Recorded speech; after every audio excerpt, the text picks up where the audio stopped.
Show me the money.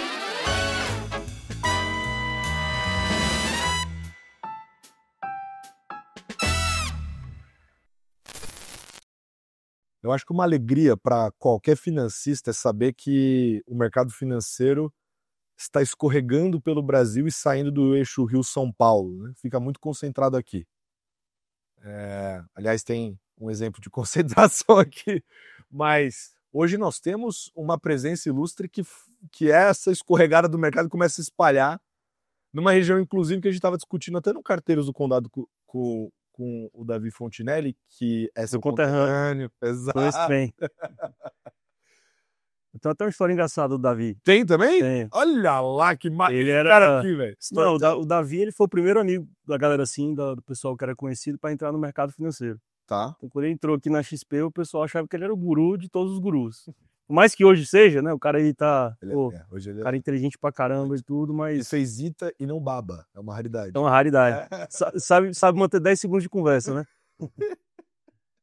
Aí o cara virou, todo mundo perguntava tudo pro Davi. Tinha um grupo lá que tinha 450 perguntas pro Davi. Era basicamente isso. Aí isso. É muito boa. Aí eu vou falar essa no próximo Carteiros. Mas, cara, me explica essa história da Grifo no Ceará. Vocês... Massa de crédito que nasceu lá. Isso. Como é que é essa história, cara? Então, o Ceará ele tem uma fama, que não sei se você conhece, mas o pessoal fala que o cearense é o judeu do Brasil. Toda família que ganha um pouquinho mais de dinheiro, ele abre uma factory, uma securitizadora, a FDIC, né? Então, mesmo caso, começou, né, o caso da Grifo. A gente lá em 2015, acho que a gente já fez até um pouco sentido inverso de que o mercado está fazendo agora, de sair do high grade para o high yield, que na verdade começou em 2015 com um FDIC, basicamente fazendo muito excedente, muito sacado, né, localmente. 2015 até 2021 foi a única estratégia que a gente tocou. Foi quando a gente, né, os sócios estavam tendo um evento de liquidez. A gente entendeu que fazia sentido a gente começar a profissionalizar um pouco mais esse braço de crédito, até então só muito excedente, muito sacado, e criar uma asset para tocar essa liquidez que estava sendo criada do sócio. Tá.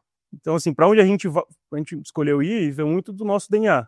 Então, a gente fazia crédito desde 2015, o primeiro fundo que a gente escolheu fazer foi um fundo de crédito, só que dessa vez um ambiente muito mais controlado, crédito high grade. Sim. Então, assim, com co-gestores ali, meio que co-auditando balanço, você tem empresa de rating, empresa de auditoria, e mesmo assim, de vez em quando, ainda tem uns problemas. Sim. Mas o universo de muito excedente, muito sacado, é basicamente aquele universo do middle market brasileiro que a gente gosta, onde o ativo não dá passivo mais patrimônio, né, que na verdade o cara ia pedir crédito pra gente, enviava, né, ali o balanço, e DRE estava dando prejuízo há 10 anos. A gente responde o cara, pô, tu tá pedindo crédito, queima caixa e dá prejuízo há 10 anos. Aí o cara, opa, mandei o balanço contábil, segue gerencial. O gerencial era ROI de 30, 40, a empresa crescendo, abrindo filial. Então, assim, aquele viés que a gente precisava ter era um viés muito mais investigativo do que, de fato, pegar a DRE e BP e acreditar que aquilo vai refletir a realidade. Entendi. Então, a gente adotou muito isso para o nosso viés de análise, né? Tá. Tem um viés muito investigativo também na nossa análise, por mais, né, de debênture high grade. A gente entende que a gente acabou de passar por Americanas, Light, Neogel, Sofrock, todas essas empresas. Não dá para ficar só no Excel e achar que você vai conseguir entender o ecossistema da empresa sentado na frente do computador. Tem um ponto interessante aí também, que eu queria, só antes da gente entrar mais nesse detalhe do crédito, o jeito que vocês olham, mas um dos pontos que a turma sempre levanta a lebre para as empresas do mercado é assim, puta, se você está fora do eixo Rio-São Paulo, você vai ter dificuldade de atrair talento. E você citou o Davi, mas o Ceará produz muitos talentos, né? Tem vários conterrâneos de vocês trabalhando na XP aqui, em outros lugares, etc. Então a gente vê a turma. Como é que foi isso para vocês, assim, começar a asset, recrutar talento lá? Vocês começaram pequenininho e foram crescendo. Como é que foi isso lá? Colasso, eu brinco que cearense tem cabeça grande não é à toa, né? Tem que servir para alguma coisa. Mas brincadeira à parte, assim, a gente é um polo de educação, né, conhecido por todo o Brasil. Sim. Então, 65% do ITA vem de escolas, na verdade, não necessariamente cearense, mas de escolas no Ceará. Então, a gente notou que, né, todo esse pessoal que era formado no ITA, boa parte ia para o mercado.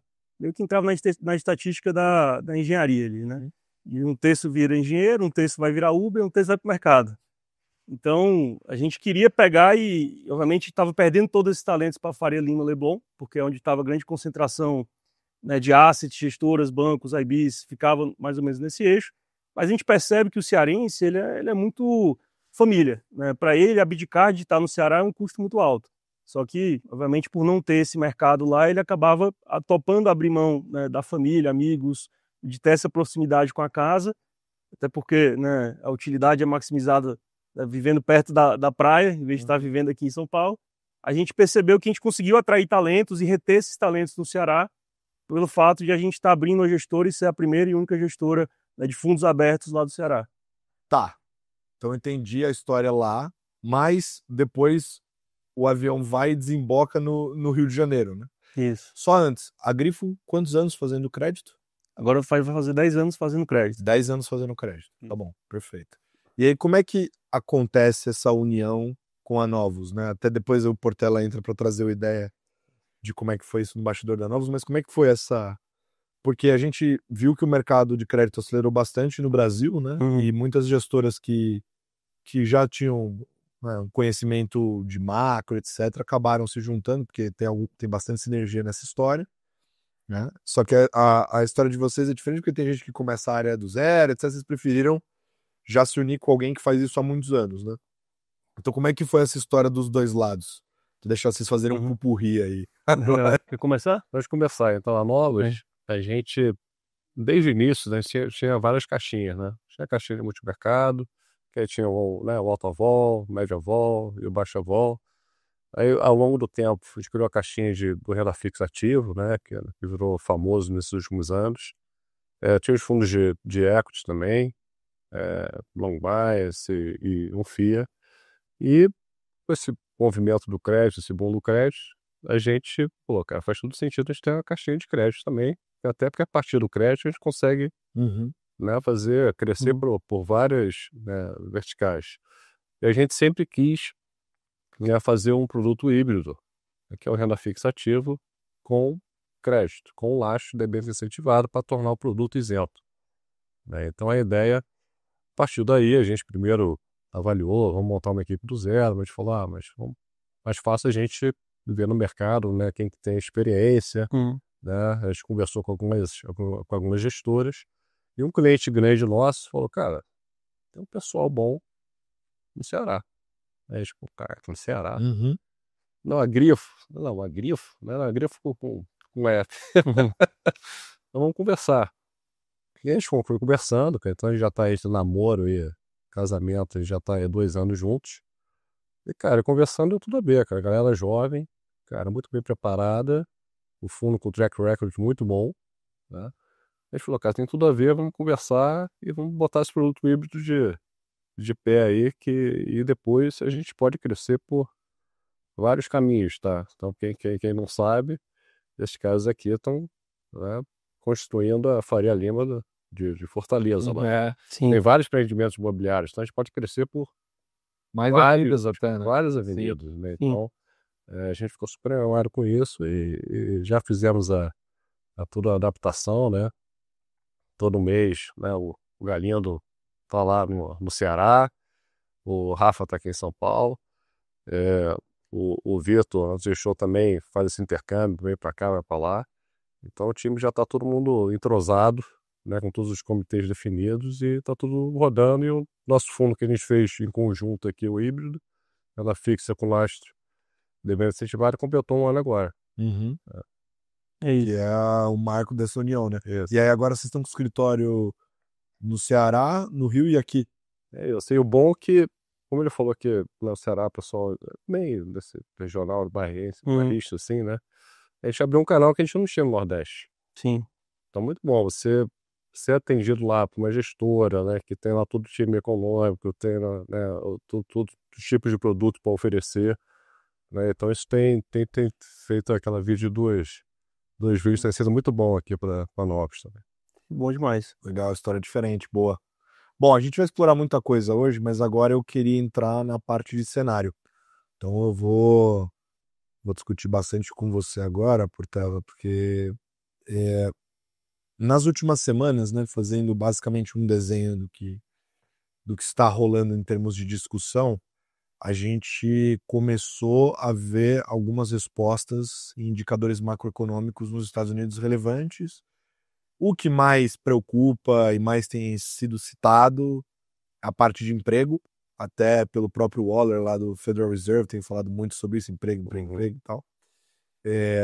E os indicadores foram negativos, né? O que trouxe uma sensação de que a economia pode estar embicando para baixo lá nos Estados Unidos, e aí levantou a discussão de recessão novamente, se a gente vai ter uma recessão econômica ou não, será que o Fed foi duro demais por muito tempo, e aí agora a economia vai desacelerar, a gente vai ter, né, aquela história do soft hard landing de novo sendo discutido, né, essa novela volta, e aí o que a gente tem, assim, basicamente, a gente vai ter decisão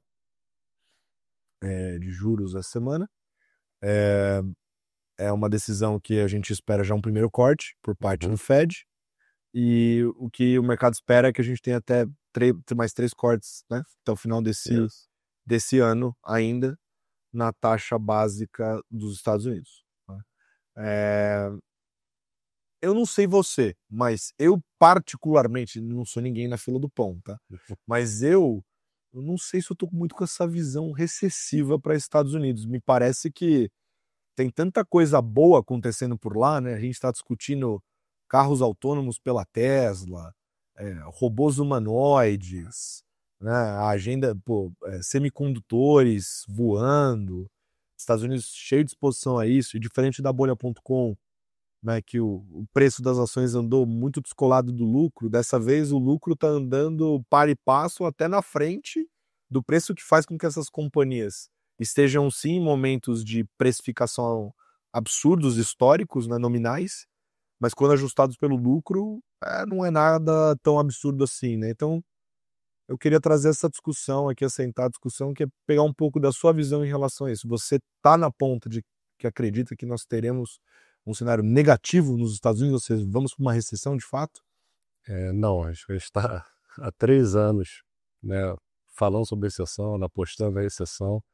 E sempre tem aquele período, aquela camiseta, né? Eu sobrevivi à recessão de 23, Vai só 24. vai rolando. Eu acho que a gente vai vestir a camisa do 25 também. Então acho que tudo começou com... Bom, teve o evento do Tarifaço, né, das tarifas, que trouxe muita incerteza, né, ali em abril, né, trouxe um cenário ali bem complicado, né, para o mundo todo. E recentemente aquela revisão de empregos, né, que de fato estava muito estranho você ter cessado o fluxo migratório nos Estados Unidos, que ajudou muito na expansão do emprego, né? Então, desde que quando o Trump entrou, ele, né, fechou a fronteira, ele foi um lema ali na campanha muito forte. Então, durante as eleições, né, esse fluxo já começou a ser reduzido. E se pegava janeiro, fevereiro, né, março, o número de emprego sempre muito forte. Alguns indicadores mais fracos da economia americana, você pegar o dado do primeiro tri do PIB, né, um componente por dentro, todo mundo gosta de jogar, que é a absorção doméstica, né, que é a parte de consumo, investimento e gasto do governo. Estava rodando por vários trimestres a 3,5%, 4% e caiu para 1,5%, né, de média ali. Então, de fato, estava tendo uma desaceleração, o tarifaço gerou uma incerteza, então era natural que todo mundo parasse um pouco para olhar, né, os empresários, né, sem saber o que ia acontecer, de reduzir-se a contratação. Então a gente viu isso numa revisão de dados muito forte, né, de 265 mil empregos nos últimos 3 meses. Recentemente saiu a revisão de 1 ano, né, 12 meses, né, para trás. E isso trouxe essa incerteza, porque toda vez que a gente está num ponto de flexão, né, tem muita revisão de dados, né, tem alguns dados positivos, outros negativos, mas a recessão nunca começa pelo emprego, né? Normalmente você vê os indicadores, né, piorando, e o emprego é sempre mais leve. Mas quando você pega essa revisão de 12 meses, a parte privada, que é a mais importante, ela está bem estável, andando ali nos 40, 50 mil. Então a gente está 1 ano no emprego privado, pegando a revisão no mesmo patamar. Como a inflação ligada a tarifas não veio, né, não está vindo ainda, acho que vai vir mais para frente, seja porque todo mundo acumulou muito estoque ali nesse ano, daquela incerteza, seja porque está tendo uma triangulação, né? China vende para algum país que está com, né, na Ásia, na África principalmente. Você vê que as exportações na China não estavam muito para a África, né? Aí a África está revendendo por um preço mais barato. Abriu essa janela para essa discussão e o Fed vai cortar os juros, que vai ser muito bom aí para os ativos, para o mercado, tá? Mas eu gosto muito de olhar para a economia americana, o índice de condições financeiras, tá? É um índice que o Fed gosta muito de olhar. Ele tem, né, uma matemática ali que ele vê preço da bolsa, juro longo, né, spread de crédito e o dólar. Então está a bolsa aí americana, novas máximas, né? Com 10 anos no ano está fechando, tá? Mas está fechando em 50 bips, né? Virou um ano no 4,5 para 4. A gente tem o dólar que está se desvalorizando, né? Que foi uma grande surpresa aí no ano. E os spread de crédito estão nas mínimas históricas. Então, nenhum sinal, né, de alguma complicação na economia americana pelo spread de crédito. Então, esse índice de condições financeiras está muito expansionista, tá? Um resumo dele é o seguinte: se ele anda, sei lá, 1%, ele projeta 1% de PIB de aumento aí nos próximos 12 meses. Tá? Ele está assim, muito expansionista. E o Trump veio com uma agenda toda de estímulo fiscal no curto prazo. Por mais que ele está pagando isso via tarifa, está conseguindo arrecadar, né, 400 bi aí, que projeção nos próximos 12 meses. Deu muito incentivo para o consumidor americano, né? Muito isenção de imposto. Então isso vai ter um estímulo na economia americana nos próximos meses. E eu acho que o Fed vai ajudar a turbinar, né, essa reaceleração da economia americana, acho que no início do ano que vem. Então o Fed está pressionado, muita pressão política. Aliás, a gente nunca viu isso, né? Imagina isso aqui no Brasil, como é que seria o caos na economia se o presidente estivesse ameaçando demitir o diretor do Fed, falando todo dia no Twitter que tem que cair os juros, né, que está errado, está atrasado. A gente está vendo um caos ali na parte instituição da economia americana. Então, acho que o Fed está sendo forçado a cair, forçado que digo, tem espaço para cair, e está um ambiente político de pressão muito forte, né? O Waller querendo ser o próximo presidente do Fed, deu um call ali acertadamente que poderia cair os juros, depois vieram as revisões de emprego, que encaixou tudo, né? A inflação está demorando para ver. Eles devem cair essas 3 de 25, estão ali a 100 bips, 125 bips do juro neutro, né? Que é onde não estimulam nem, né, contrai a economia.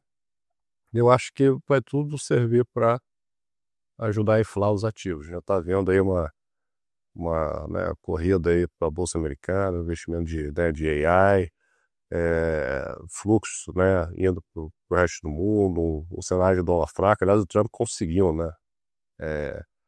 Como é que a gente faz com que eu faça a tarifa, né, e o dólar fraco? Né? Parece que assim, tem uma ideia. Eu vou ficar tweetando aqui, o pessoal vai achar que acabou o domínio da economia americana, né, que eu tô maluco aqui, eu vou investir menos aqui nos Estados Unidos, vou começar a alocar o resto do mundo, e o dólar ficou fraco, mesmo com ele vindo com aquele episódio lá do tarifaço, com aquela cartolina. Então eu acho que isso vai gerar aí uma bolha de ativos aí até o final do ano. Então estou bem animado aí com os ativos globais. E ano que vem a gente tem que ficar de olho, né? Porque os Estados Unidos está desvalorizando a moeda, aumentando tarifa, né? E o Fed está caindo juros. Então isso é tudo inflacionário, né? Você vai importar produtos mais caros, sua moeda está desvalorizando. Imagina a gente pensar aqui no Brasil, né? Imagina que o dólar vai para 6,5, 7, e aumenta o imposto de importação de todos os produtos, né? E o Banco Central está caindo juros. Isso é inflacionário. Então a inflação pode reacelerar, né? A inflação vai terminar perto de 3, a meta é 2, e a gente pode virar o ano com a inflação acelerando, né? Aí sim, eu acho que ano que vem a gente tem que ficar de olho com um alerta que o Fed pode chegar ali na virada do ano e falar: opa, caiu os juros aqui, tá vindo a fim da tarifa, o meta está desvalorizado e vamos ter que subir os juros de novo para conter a inflação. Eu gosto de falar, né? Eu faço uma pergunta de você quer ter razão ou eu ser bem-sucedido, né? Porque os dois juntos não costumam caminhar juntos. Aplicado para o mercado, tem um pouco da sua visão e tem como o mercado vai se comportar. Tem essas duas coisas que eventualmente podem se cruzar ou podem andar em paralelo, né? E o que a gente vê, pelo menos nos fóruns de discussão, pelo menos eu vejo aqui bastante gente já falando, mas lá fora bastante gente também, esse call recessivo ele tá forte, assim, tem muita gente nessa ponta, né? Querer quebrar um pouco essa discussão, assim, como é que você vê o comportamento do mercado reagindo a esse posicionamento do Fed? O Fed, você acha que ele enxerga uma economia forte, robusta de fato, com um bom indicador de condições financeiras, né, expansionista? Ou não, ele realmente está numa ponta de começar a olhar mais preocupado porque esses dados de emprego podem indicar um enfraquecimento? Porque se dado de emprego nunca foi importante para ser um indicador chave para indicar, né, você acabou de falar, ele vem depois normalmente, né? Por que agora está aparecendo esse call, essa leitura recessiva, pegando como base o indicador de emprego? Né? Então, o Fed tem esse mandato duplo, né? Sim. Então, ele tem que olhar para a inflação e para o emprego. Então, o emprego é super importante para a tomada decisória do Fed. Eu acho que pode estar tendo uma confusão, né, com esse cenário recessivo, né, ver emprego, pela questão imigratória americana. Então, a gente fechou para a fronteira, né? Entraram, acho que ano passado, 10 milhões de pessoas que ajudaram, né, nessa parte de emprego de custo mais baixo nos Estados Unidos. Quando você cessa esse fluxo, né, é natural que os ganhos mensais saem desses 150 mil, 200 mil que a gente viu ali no ano passado, para um novo normal, talvez de 50 a 100 mil. Tem, inclusive, estimativas que isso pode cair para 40 a 50 mil por mês, seria suficiente para manter, né, a taxa de desemprego estável. Tá? Por isso que eu falei, quando a gente pega essa correção que teve dos dados, né, que tiraram aí 900 mil empregos nos últimos 12 meses, né, que saiu recentemente, você vê que a parte privada está meio flat, 50 mil aí em 12 meses. E a gente teve um arrefecimento na parte do governo, sim, o governo Trump entrou ali junto com o Elon Musk para segurar ali a máquina pública, então a gente está vendo na margem parte pública, né, que estava sempre contribuindo para cima, desacelerando, tá? Agora, quando você olha os dados agregados e as condições financeiras, que eu gosto muito de olhar para frente, eu acho que a gente está tendo uma desaceleração meio que via choque ali que a gente viu nas tarifas, da incerteza, né, que todo mundo tem que parar para olhar o que está acontecendo. A gente nem sabe ainda, né, não fechou os acordos ainda, né, com a Europa, não terminou com a China, também não. Eu acho que a gente vai ter que acompanhar as próximas datas para frente, tá? Tem sim alguns sinais, vamos lá, como eu falei, o PIB do primeiro trimestre mostrou a absorção doméstica desacelerando, né? O emprego teve uma revisão forte para baixo, mas essa semana esteve o dados de venda do varejo lá bombando nos Estados Unidos. Então, o consumidor parece que tá muito bem, né? E se você tiver estímulo, né, para frente, mas desculpa, vamos pegar um item aqui que tá todo mundo falando, mercado de housing lá. Isso, tá? Mercado imobiliário. De fato, desacelerou. Acho que é só importante dar um contexto porque que isso, tem até gente falando de situação emergencial, né, a parte imobiliária, vamos só contextualizar o que é esse problema de fato que o mercado está olhando e aí acho que você traz a sua leitura. Então, o mercado imobiliário está desacelerando já há um tempo, tá? Vários indicadores, né, mostrando que de fato perdeu força. Mas teve a questão do juro, né, juro longo, né, acho que é um tema também. Se a gente pegar aqui 2, 3 semanas atrás, o juro longo no mundo todo estava nas máximas, né? O 30 anos americano estava ali em 5 novamente, né? O inglês na CP30, o Japão também estourou, teve problema na França também, que jogou o juro longo para cima, e isso nos Estados Unidos afeta o juro de mortgage, né? Que é que eles, né, o financiamento de imobiliário de longo prazo. Isso ajudou a desacelerar o mercado imobiliário americano. Mas tem também uma queda de estoque, né, de novas casas que tem ajudado a desacelerar. E quando você pega, né, pegar esse tema, né, o housing que desacelerou, tá? E essa revisão do emprego, acho que deixa todo mundo assim, nervoso. Será que chegou a recessão? Mas, de novo, a gente viu isso nos últimos 2 anos. Eles pegam uma sequência de dados, tá todo mundo agora chegou a recessão e não vem. Passam uns meses, né, uns trimestres, e a gente volta a ver a economia americana pujante. A gente está vendo a margem, essa redirecionamento de fluxo dos Estados Unidos para o resto do mundo, mas, como você falou, só de investimento de AI que tem anunciado, cara, é um caminhão de dinheiro de investimento. Para esse ano passado é quase meio tri. Para a economia americana. Dólar. Tipo, a China vai continuar exportando deflação, né, para o resto do mundo, mas não para os Estados Unidos. Os Estados Unidos vai estar, o topo da rifa vai estar tendo uma inflação mais alta, e agora o Fed vai estar estimulando, o juro longo mal bem fechou aí 50 bips, isso vai ajudar aí a acalmar o mercado de morte de housing também. E eu não estou na turma que acha que a gente vai uma recessão. Acho que temos um soft landing recente aí pela incerteza das tarifas, tá?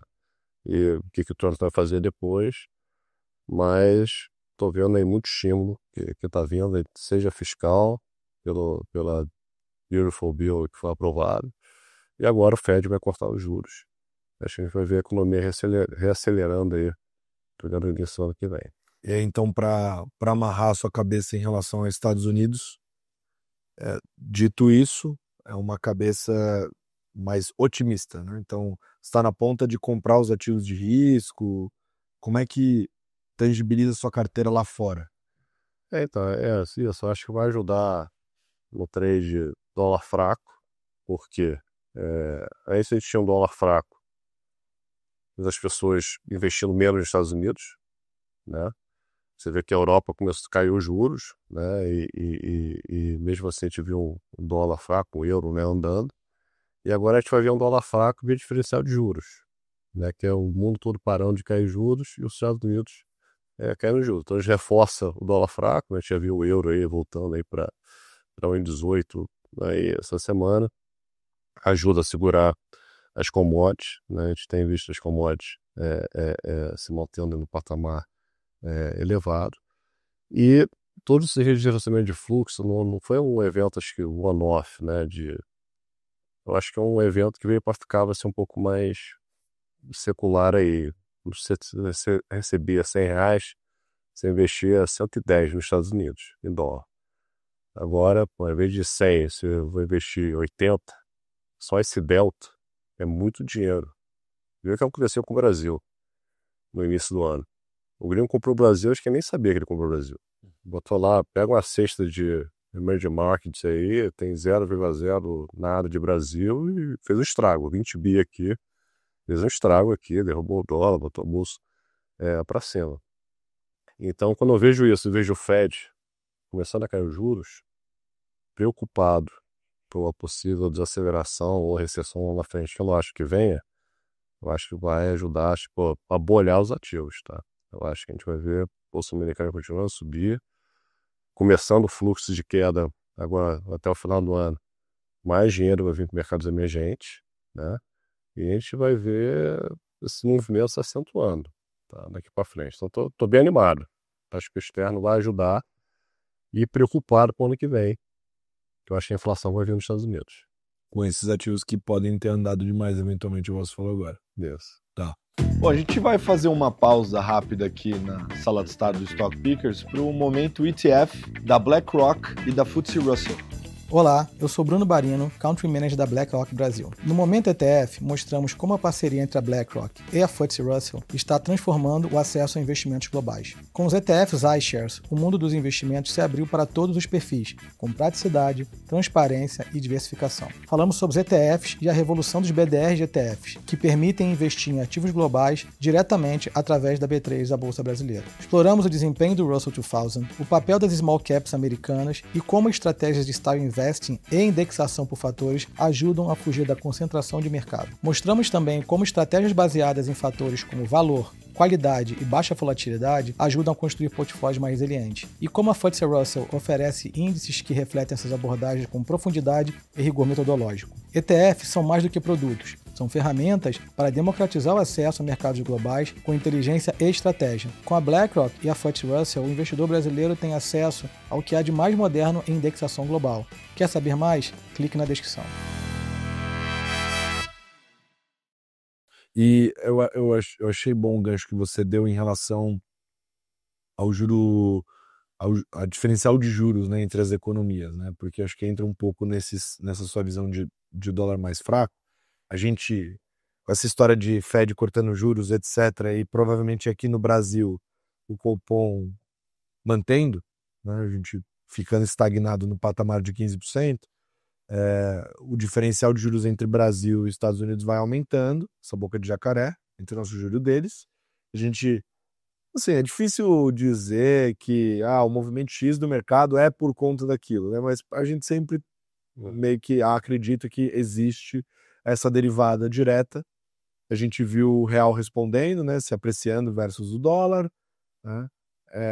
A bolsa também respondeu positivamente a uma leitura de, né, proativos de risco, porque o juro lá, que é a draga do mundo, caiu, né, ou vai cair, começar a cair.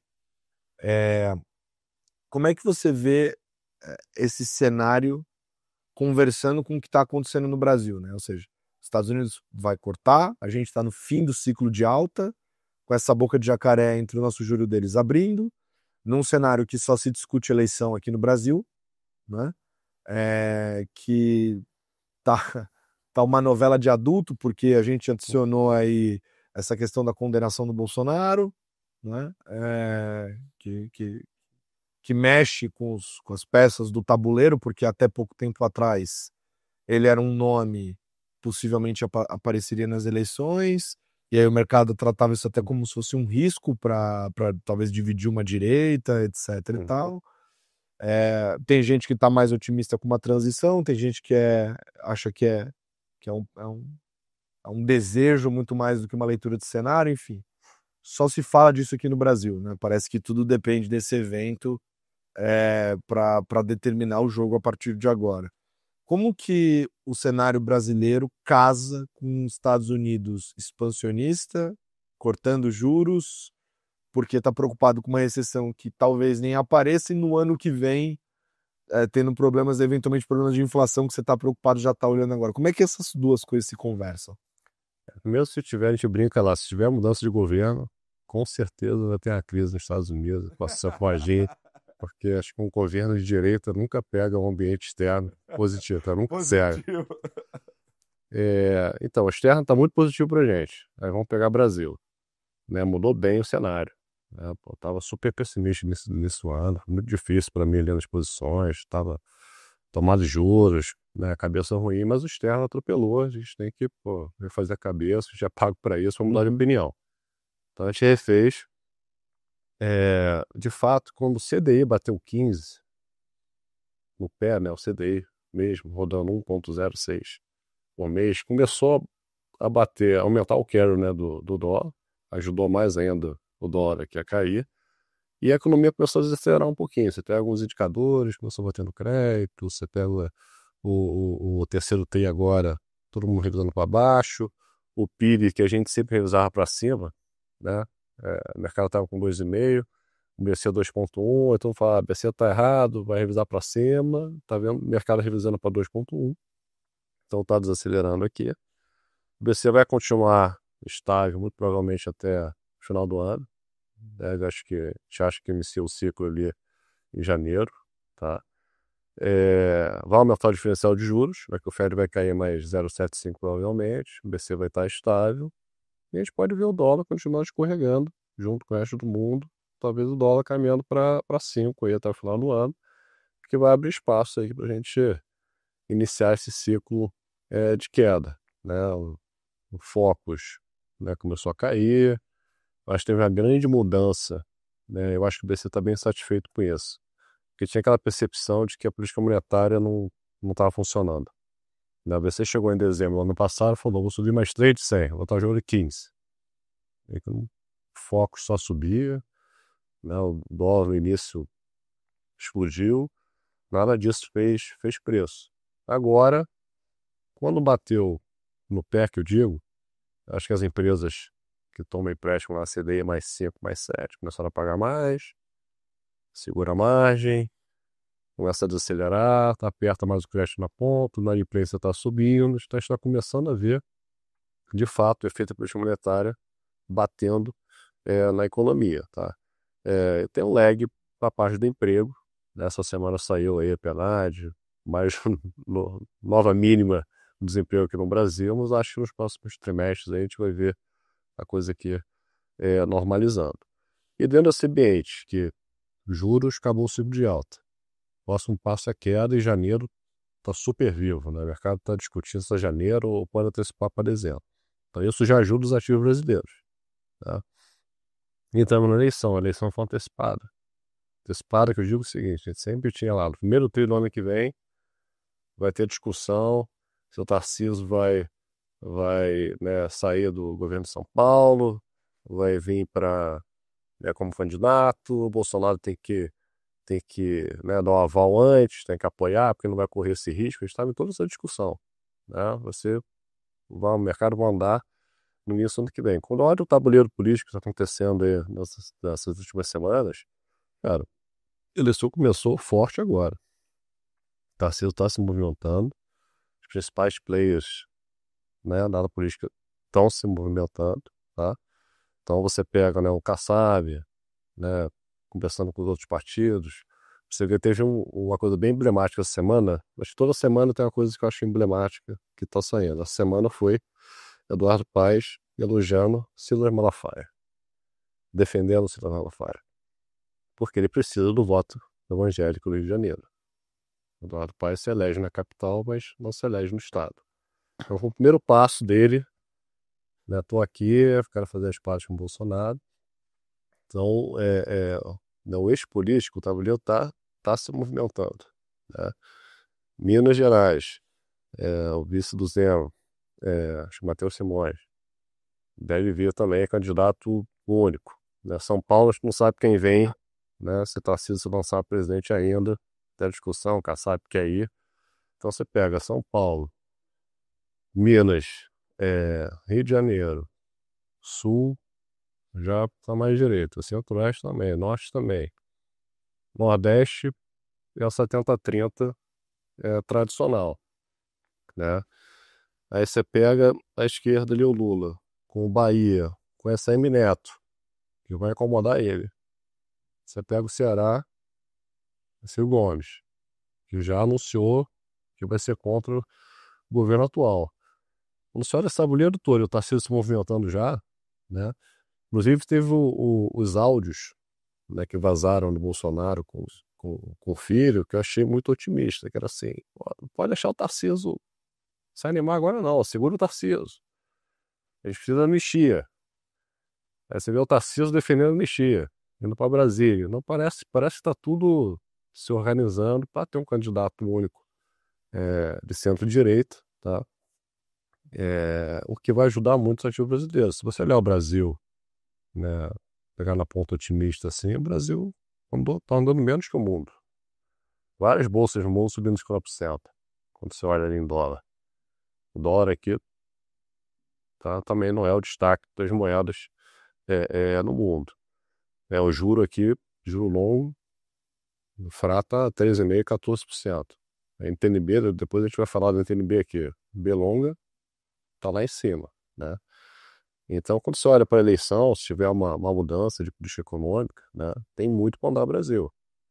Ao mesmo tempo, que tem gestores amigos que falam, beleza, ok, mas se por acaso a gente acorda e fala, a eleição não é 26, é 27, ia piorar ou melhorar? Ia piorar.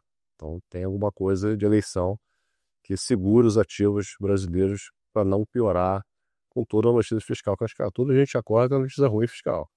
Mas o mercado está focado porque está vendo essa movimentação. Nem sente, né? Está tendo uma movimentação política. Né? Então tudo indica aí, né? Bolsonaro preso. Tudo indica que vai ter um apoio e uma chapa única. E quando você olha tudo isso, eu sou um dos caras, assim, acho que eu sou mais otimista assim, no meu cenário base do que o mercado, porque eu tenho uma convicção grande que eu acho que o Lula nem vem. Acho que quando ele olhar esse tabuleiro, Rio está dominado, Minas está dominado, São Paulo, pega o Sul, Nordeste vai ser mais complicado, Cassem Neto na Bahia, Ciro Gomes no Ceará.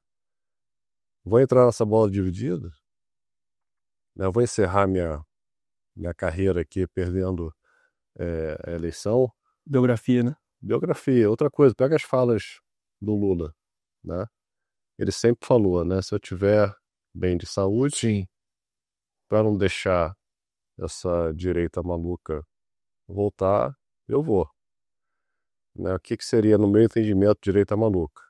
Eu acho que seria a família Bolsonaro na cabeça dele. Eu acho que ele olha o Tarcísio, o Ratinho, o Zema, o Caiado como direita maluca na cabeça dele. Aí na margem ele mudou um pouquinho o discurso. Se eu estiver 100% de saúde, né, e tiver a extrema, né, direita maluca, eu venho. Então acho que ele já abriu um pouquinho do spread. Cara, o Lula é um dos caras que mais entende sistema político. É nosso. Ele chegar no meio do ano que vem, ver todas essas alianças, ele sem conseguir fazer aliança. Vendo, você botar na conta que o Nordeste sempre 70-30 para a esquerda. Ele tendo que fazer uma virada grande no Sudeste, né? Porque na última eleição o Bolsonaro perdeu. Perdeu em São Paulo. Né? O Nordeste foi igual, o resto dos estados meio que igual, e o Lula virou em São Paulo ali a quantidade de votos. Acabou que foi bem estreito ali o resultado nacional.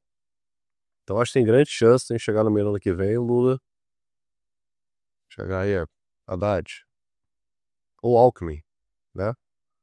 Alckmin. Vai você, porque não estou com 100% de saúde, estou com 95% só, e eu vou ficar aqui olhando de fora. Então é um cenário assim, muito bom para os ativos brasileiros. A gente pode performar por muito, né? Pode ver esse juro longo voltando para 10. Né? A gente pode ver a bolsa, sei lá o que vai acontecer com a bolsa, porque a bolsa ninguém tem mais. Né? Ninguém tem bolsa. A gente está aqui por mais um painel, por alguém de crédito aqui, tal, falar de crédito. Ninguém tem bolsa. A indústria, cara, encolheu 65% Sim. de multimercado. Ninguém tem bolsa, cara. Eu lembro quando eu entrei no mercado, né, eu falava da família, ficava tal. junto com o back-office, quase no almoxarifado, né? Eu entrei no mercado, eu falava assim, o que você faz, tal, todo mundo pergunta, né, como é que tá o dólar, chega o Natal, como é que tá o dólar para comprar dólar, tal, o que você faz, eu sou renda fixa, cara. Pô, olhava assim, coitado, a renda fixa, né. Agora aconteceu com o cara de bolsa. Você fala que você faz bolsa, pô, o cara atravessa do outro lado, né, então ninguém tem. Então o mercado está muito leve. Então, se pega esse nosso fundo macro, a gente está com uma posição grande de bolsa. Né? E temos juro também. Kit Brasil. Kit Brasil. Nos fundos de renda fixa, estamos aqui alongando a posição, tentando pegar um fechamento mais longo. Então a gente está bem animado. Se acontecer esse cenário que eu estou falando, cara, a gente vai ver um rally em Brasil, cara, muito grande, cara.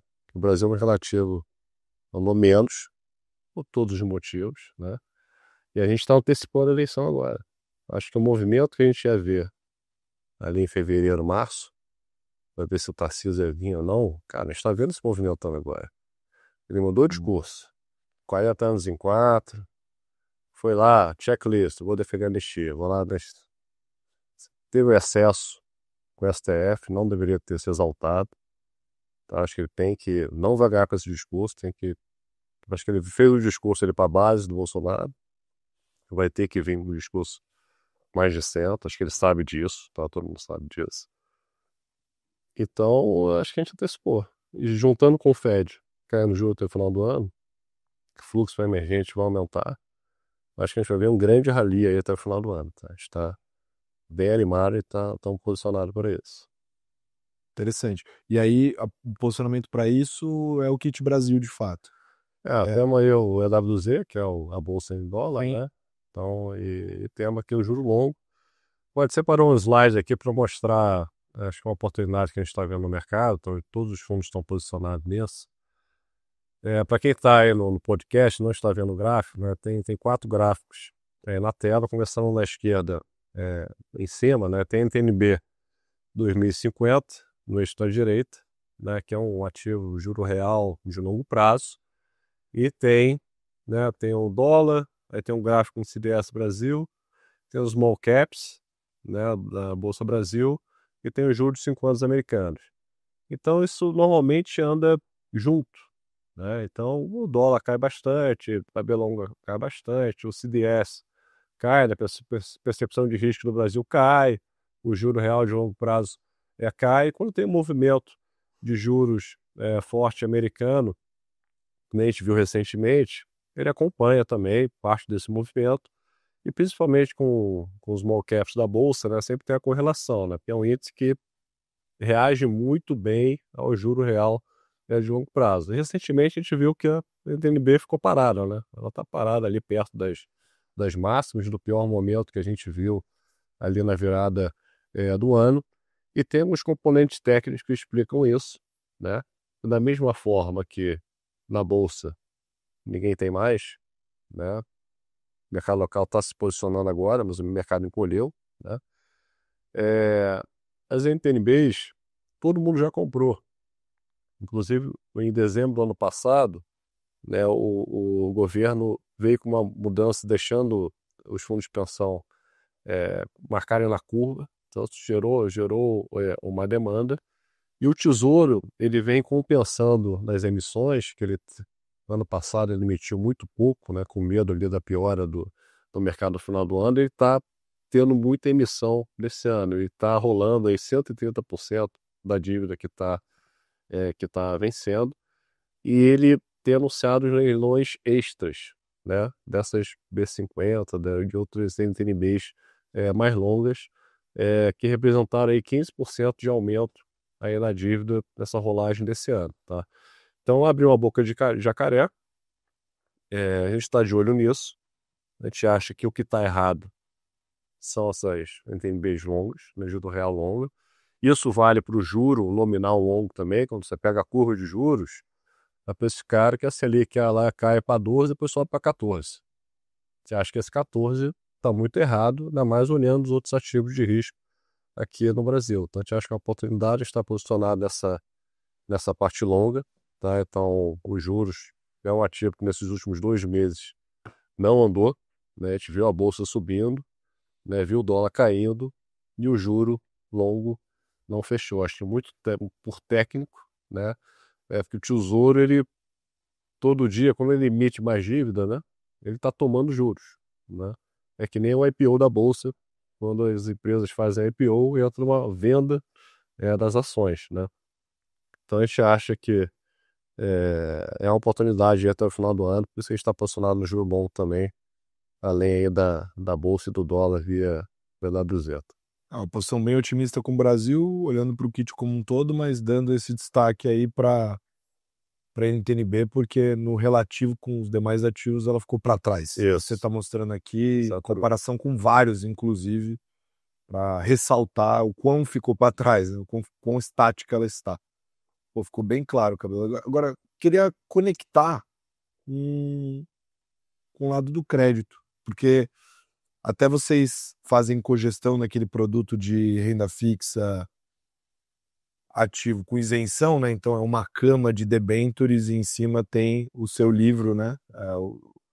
Que é, enfim, você faz renda fixa, risco de mercado há muitos anos, né? Então, aí vocês me corrigem se eu estiver errado. De lá, nesse produto é de lá que vem o alfa, né? De lá que vem o retorno adicional. Isso. E aí a cama de debêntures ali, ela vem para trazer o benefício da isenção fiscal. Isso. É isso, né? Esse fundo de renda fixa já tem 7 anos de história, né? Fora da história de renda fixa de 25 anos. E o Rafa e o Vitor, turma de crédito, têm feito esse trabalho de escolher os debêntures. Inclusive, que o Rafa falar, as fortes emissões de debêntures, esqueci de falar, têm contribuído para a NTNB ficar nesse patamar, porque O hedge. faz o hedge, né? Vê o DAP, né? Que é o instrumento para você replicar a NTNB. Então, volta e meia. Hoje, o Vitor me mandou mensagem lá, ó, tem que tomar o DAP e tal, porque a gente comprou mais debêntures.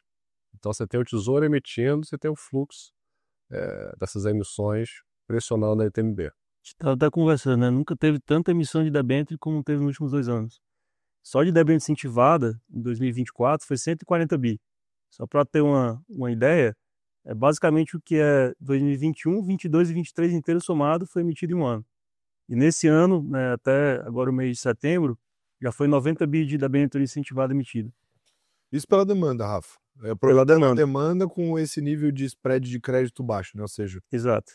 por mais que os juros estejam altos, o custo do dinheiro no relativo medido pelo spread está baixo e aí as companhias aproveitam essa janela para se capitalizar, rolar suas dívidas, né? Melhorar a situação do endividamento da companhia. Né?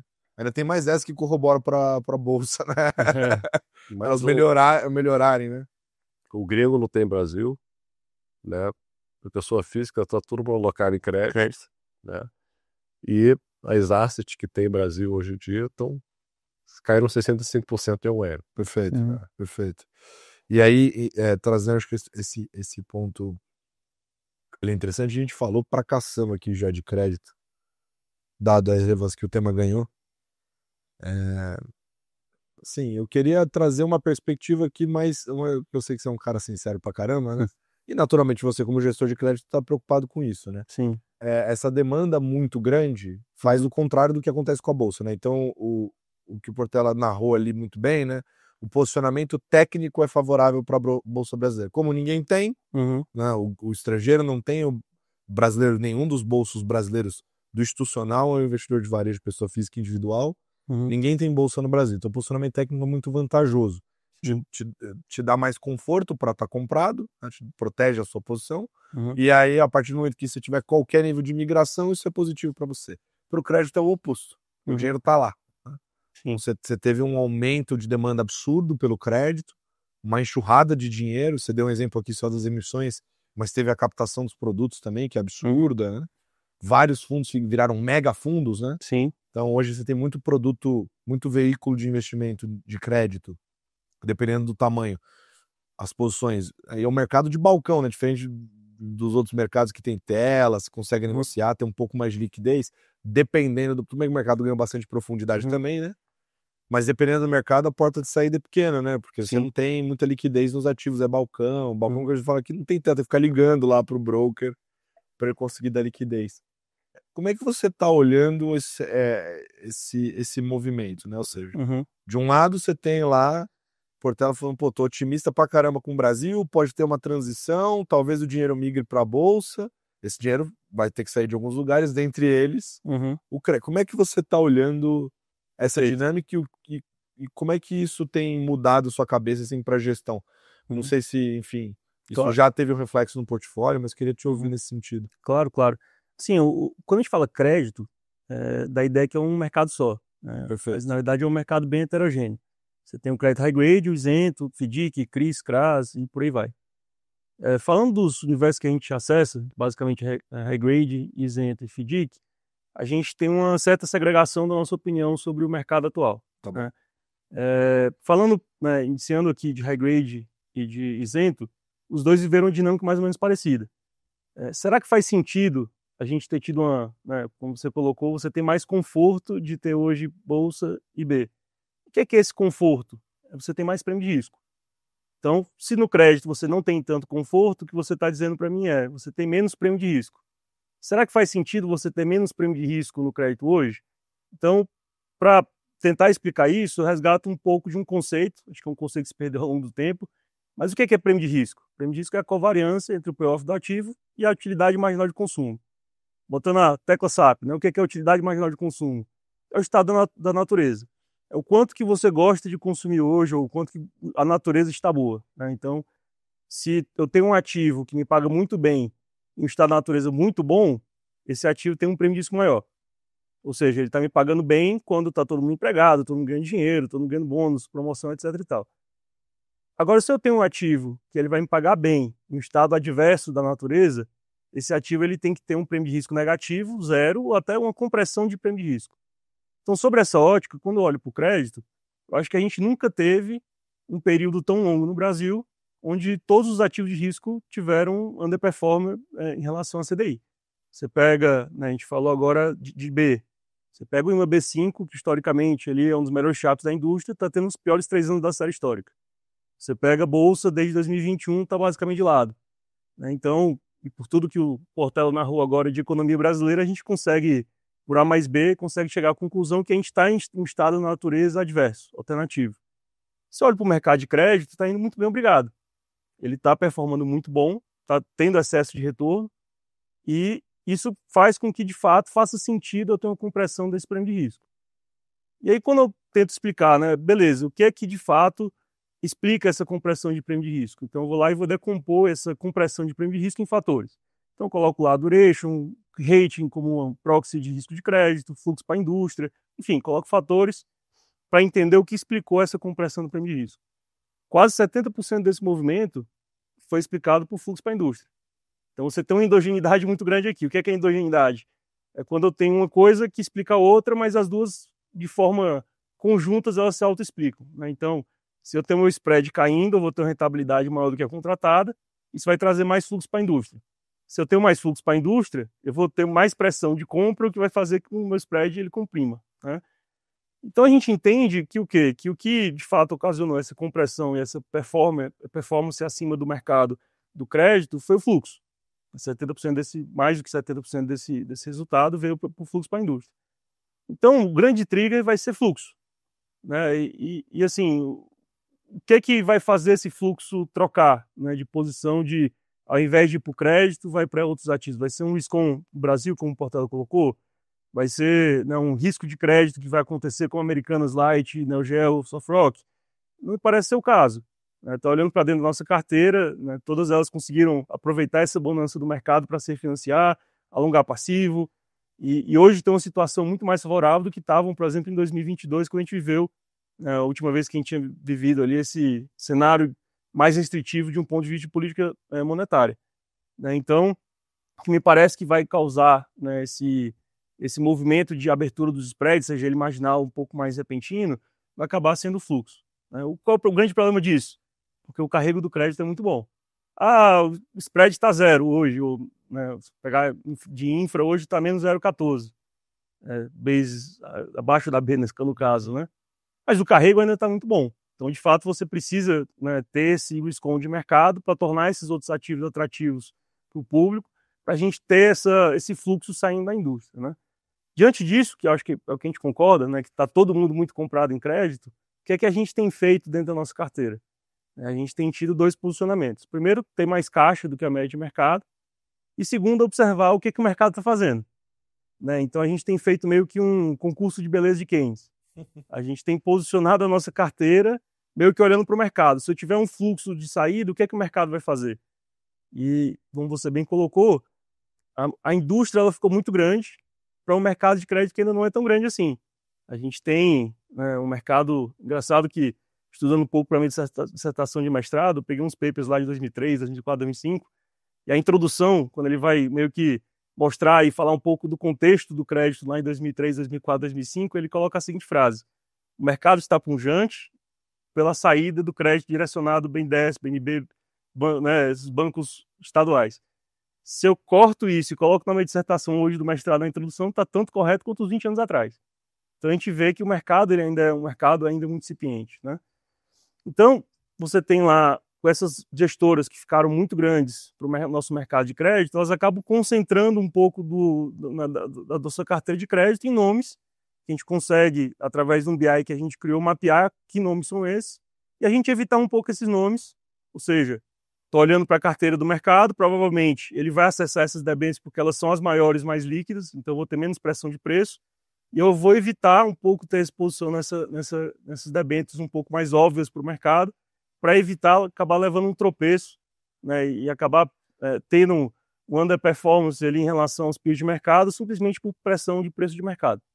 Então, é mais ou menos assim que a gente tem se posicionado nesse universo high grade e isento. Você basicamente está assim, você não faz crédito há pouco tempo, são 10 anos fazendo isso, mas você possui veículos que são mais jovens, o fundo, né? O fundo em si é mais jovem, embora você faça muito tempo. E aí você está se apropriando de uma vantagem que o veículo tem, que é não só o período de vida dele ser mais curto em relação ao resto da indústria, né? Mas também a questão dele não ser um desses mastodontes que tem aí na rua, que são gigantescos. Isso. E aí, para ele continuar aberto captando, ele precisa começar a alocar, enfim, aquilo que ele pode, por definição, para manter o nível de liquidez que ele promete para o cotista dele na outra ponta, porque tem esse descasamento entre o passivo e o ativo.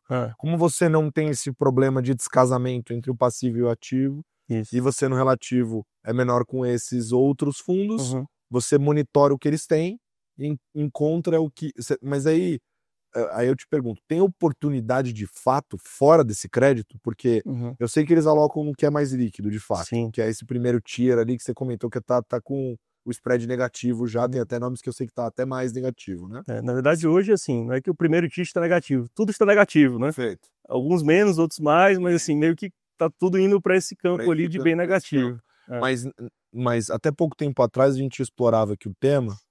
Eu confesso que eu não explodi novamente os spreads nesse sentido, mas você tem lá, sei lá, o AAA, que seria o Alconcur, assim, né? Lá tava bem negativo já. Mas aí quando você, tirando As, tira um A e tira mais um, vai descendo, até virar B, etc., você vai encontrando spread. Sim. Né? Vai encontrando uma situação melhor de carrego no spread. Até lá já fechou também, ou seja, a demanda tá tão grande que nem lá tem mais prêmio. Tá tudo caminhando para você chegar, para ter ideia, assim, a gente no começo do ano tava 45 basis over B. Hoje a nossa carteira, enquanto a média de mercado tá nos seus 35, 30 basis over B. Você pega a média de mercado hoje, tá 14 basis negativa, a nossa carteira tá 15 basis acima da B, chegando em patamares ali já de 0 a 0. Então a gente viu saindo ali no último mês, saindo de 15 bases acima da B para 0, basicamente. Então já foi esse tempo que a gente tinha uma carteira que na média você tinha uma spread acima da B. Mas assim, o que eu respondendo a tua pergunta, no crédito a gente sempre brinca, né? Que você começa comprando o que você gosta muito, aí você começa a aumentar o tamanho do teu fundo. Aí você começa a comprar o que você gosta, daqui a pouco você compra o que você acha ok, depois você compra o que você tolera, depois você deixa em caixa ou compra o que você não gosta. Pelo fundo, né, tá em uma situação de 12 meses, a gente acabou de abrir, está crescendo agora e tem tido uma demanda bem interessante, a gente só está comprando o que gosta muito e não precisa descer para o que a gente não gosta, ou que a gente ainda parou ali no que a gente gosta muito. Né? Daqui a pouco a gente continua comprando o que a gente gosta. E o outro ponto é que a gente consegue jogar um pouco com o enquadramento do fundo. A gente tem ali 6 meses tem que enquadrar em 67%, em 2 anos a gente enquadra 85%. Só que qual é o pulo do gato?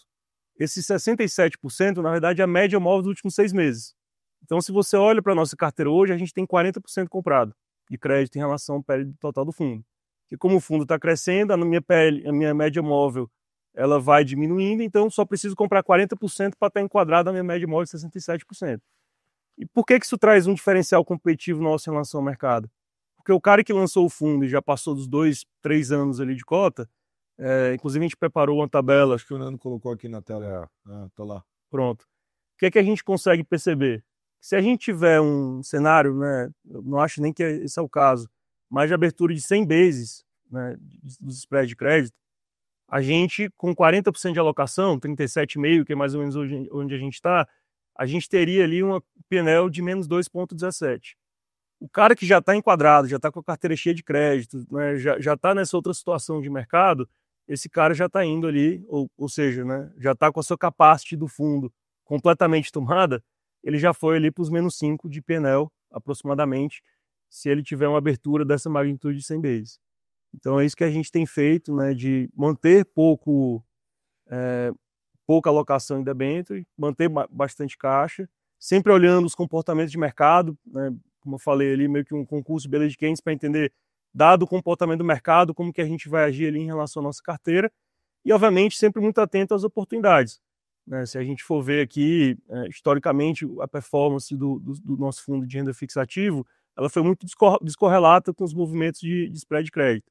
Então, se eu pego, por exemplo, Americanas e Light, inclusive foi um momento que a gente teve muito inflow para essa classe de ativo, o fundo performou muito bem naquele período que você teve uma abertura de spread muito alta. Obviamente a gente não tem como dizer que sempre vai ser o caso, mas além de a gente manter muito caixa... olhando para o retrovisor, né? O retrovisor, a gente consegue ver que além de a gente manter muito caixa e conseguir aproveitar essa oportunidade caso você tenha um aumento do spread, você ainda tem um book, né, de renda fixa ali escutando a conversa, que historicamente é muito vencedor. E a gente acredita que essa combinação dos dois a gente tem a Hannah Montana, né? O melhor dos dois mundos. Você tem o carrego do crédito, que é muito bom, e aí a isenção, e você junta com a expertise do Portela de historicamente performar muito bem nesse mercado. Inclusive, a gente acha na base, se a gente está otimista com o Brasil, ele vai andar, você vai ter, se os spreads vão abrir por uma troca de fluxo otimista, né? O mercado vai sair um pouco do crédito aí para os ativos bolsa, belonca, né, juro longo, esse fundo vai capturar isso. Está aplicado no juro longo. Uhum. Né? Então, a gente vai ver o spread abrindo, porque as debêntures vão estar paradas e as Bs fechando. Uhum. Né? Então, por isso que a gente gosta muito desse produto, né? Que você pega o risco de mercado e você pega a isenção do crédito.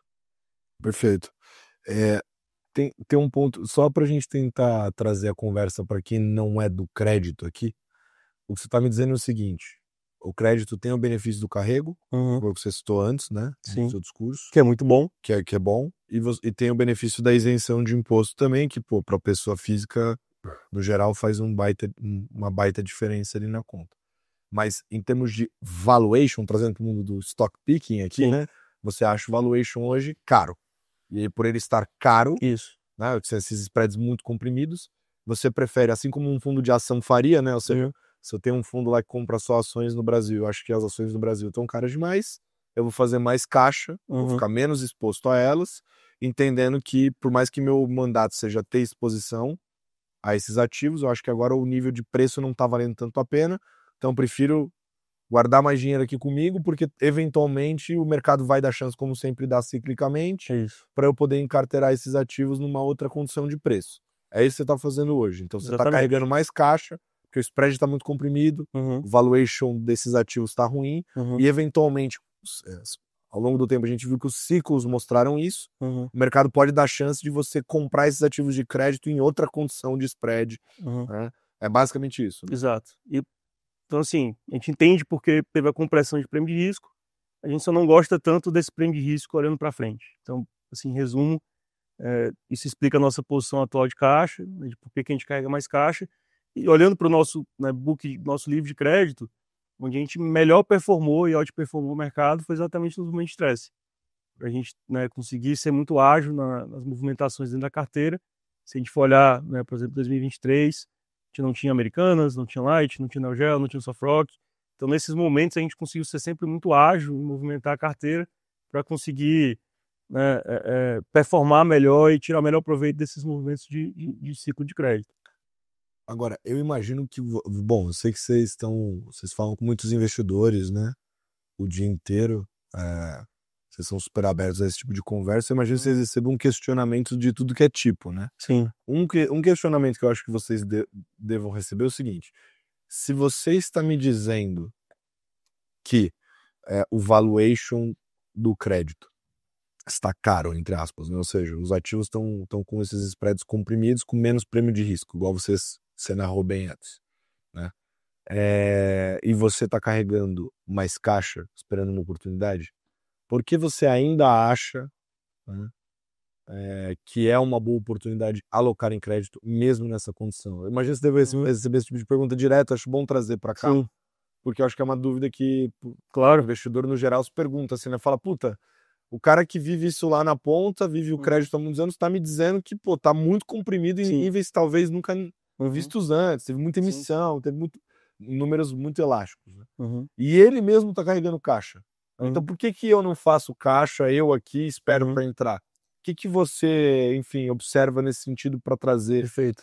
Eu entendo que, obviamente, o produto que você faz junto com o Portela é um bicho totalmente diferente, porque daí o crédito, ele não é, digamos assim, o protagonista. Sim. Ele tá ali para trazer só o benefício da isenção, que é uma jabuticaba que tem aqui no Brasil. Então vocês se apropriam disso e combinam com o livro dele lá, enfim, o fundo que ele faz gestão há 7 anos, mais 25 de mercado como todo. Mas queria trazer essa perspectiva só do crédito, que eu sei que vocês também têm mandato só de crédito. Então, para trazer essa discussão também. Legal. Vou responder, separar essa resposta de 3 formas. Tá bom. Então, primeiro que a média está baixa, mas o mercado, a média é baixa, mas tem uma dispersão em torno da média muito alta. Então, se você olha, por exemplo, o IDEX, você tem lá o IDEX Core, basicamente exclui as emissões mais, né, com menos volume, com menor índice de rating. Você olha para a média desse mercado hoje, está em CDI mais 1,8. Se você, né, vira um pouco o olho e vai para o IDEX Low Rated, você vê que já está em outra situação, quase 100 bases acima do Core. Então você vê, né, só observando esses 2 indicadores, que existe uma dispersão em torno da média muito, muito forte. Perfeito. Então não é que está caro e está tudo caro. Perfeito. Então a gente está naquele, lembra que eu falei de comprar o que eu gosto muito, e depois a gente começa a comprar o que a gente não gosta tanto. Isso. A gente não está comprando o que a gente não gosta tanto. Então o que a gente acredita que o valuation esteja caro, o que é esse valuation, né?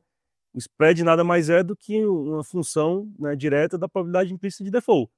Então, o que eu imagino que a probabilidade implícita de default esteja precificando errado, eu não compro. Então, a nossa carteira hoje, né, obviamente, a gente carrega mais caixa porque acredita que vai dar oportunidade de mercado, mas a gente ainda tem ativos que têm uma qualidade de crédito muito boa, até porque a gente está falando de empresas que emitem debêntures, que são ambimadas, que são tradeadas, tem um grande volume de negociação no secundário. Então a gente está comprando ali que tem carregos interessantes e um risco de retorno interessante. Então acho que esse é o primeiro ponto de beleza que a média está baixa, mas existe uma dispersão, olhando até para o próprio índice ali da JGP, que existe uma dispersão muito grande em torno dessa média. Né? Segunda parte, eu acho que é a parte que envolve a outra parte do FDIC. Eu separei as classes que a gente acessa. A primeira delas, a High Grade, depois a Infra, depois FDIC. A gente gosta muito de FDIC, especialmente porque, né, se a gente for olhar o nosso histórico de crédito, a gente basicamente operou 7 anos só FDIC e 3 anos, inclusive fazendo essa semana o histórico do nosso fundo de crédito High Grade. É uma classe que a gente entende, né, toda a complexidade que tem ali nesse ativo, gosta bastante, acho que ele é bem seguro e oferece ainda um risco-retorno interessante. Então a gente tem aumentado, né, a nossa parcela de alocação em FDIC, obviamente com grande cautela, né? Obviamente tem um inflow também para essa classe muito grande, a gente viu os spreads das cotas sênior e mezanino comprimindo no mercado FDIC, mas ainda é uma classe que é pouco acessada pelo mercado, tem prazos mais longos, então nem todo mundo tem essa disposição de conseguir alocar em prazos de D90, D180, então a gente entende que essa classe ainda tem um risco-retorno interessante. E o terceiro ponto é que é ineficiente para a pessoa física ficar tradando crédito ou tradando cota. Né? Então, a pessoa física ela não consegue negociar com o mercado amplo, só consegue negociar com corretora. Toda vida que comprar e vender uma debênture, ela vai pagar imposto, se tiver lucro, óbvio, mas dado o carrego do crédito, dado o cenário, etc., ele vai ficar pagando imposto. Então, assim, o fundo ele se torna não só tributariamente e do ponto de vista de custo eficiente para você acessar esse mercado, como também você conta com, né, quase 10 pessoas na equipe de crédito e mais 20 na equipe macro da Novos, monitorando aquela carteira de noite para a gente conseguir aproveitar e surfar melhores esses ciclos do crédito. Então, primeiro, de novo, fazendo aqui a consolidação da resposta, né, a gente não está comprando o que a gente acha que o valor esteja caro. Perfeito. Segundo, a gente tem aumentado a parcela de FDIC da nossa carteira, que ainda tem um prêmio de risco interessante. E terceiro, é um veículo eficiente dentro de um ponto de vista de custo e, né, de custo de oportunidade, de custos transacionais e de tributários, você ter alocação via fundo e principalmente, né, você entender que tem uma equipe ali dormindo e acordando pensando como gerar excesso de retorno para o cotista. Tá bom, perfeito. Não, tá bem claro, acho que explorou bem, eu gostei bem dessa parte da dispersão que mostra bem isso, né? Quando você olha no granular, no micro, ainda tem uma oportunidade, por mais que de fato outros veículos não tenham a capacidade que vocês têm hoje de explorar esses papéis, muitas vezes por questão de liquidez, etc, acesso, né? Acho que ficou claro, assim, para amarrar, é uma visão positiva para Estados Unidos, né? Expansionista, corte de juros, por um motivo indevido, talvez, que é essa conversa de empregos confundindo com recessão, né? Que pode, inclusive, se tornar um problema lá na frente, porque pode se tornar uma discussão, já que tá tão expansionista esse índice, você vai lá ainda e corta os juros, né? Você tá ficando ainda mais, né? Você tá dando mais impulso, fora o impulso fiscal do Trump. Então, para a gente ficar esperto que talvez adiante a gente tenha uma situação inflacionária, mas que vira um plano externo positivo para o Brasil, que tem aqui um cenário eleitoral que já está começando a se configurar e que essa configuração na cabeça de vocês é positiva para uma transição, que é justamente o que os ativos de risco do Brasil estão na expectativa.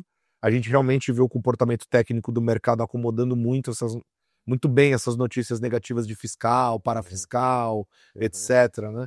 Ignorando quase, porque está olhando adiante, não está olhando para o curto prazo, está olhando para frente, uma visão mais positiva e construtiva em relação a essa transição, que deve beneficiar muitos ativos locais, bolsa, o câmbio, mas especialmente a NTNB, porque no relativo ela ficou para trás contra todo mundo. Se eu não me engano, até ficou atrás do juro nominal também, né? O juro nominal respondeu melhor até, né? Ficou para trás. Ficou para trás também, né? Perfeito. Então, aqui foi o destaque para B.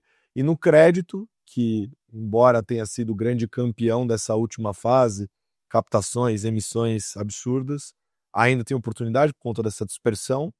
Para ficar esperto, tem que ter cautela mesmo, tem que carregar mais caixa, mas ainda assim sempre faz mais sentido confiar no poder, até no mercado balcão, né, meu amigo? Ficar exposto assim de peito aberto é difícil, né? Mas tem oportunidade ainda, sem falar o benefício da isenção, e aí vocês combinaram os dois num fundo só, que maravilha.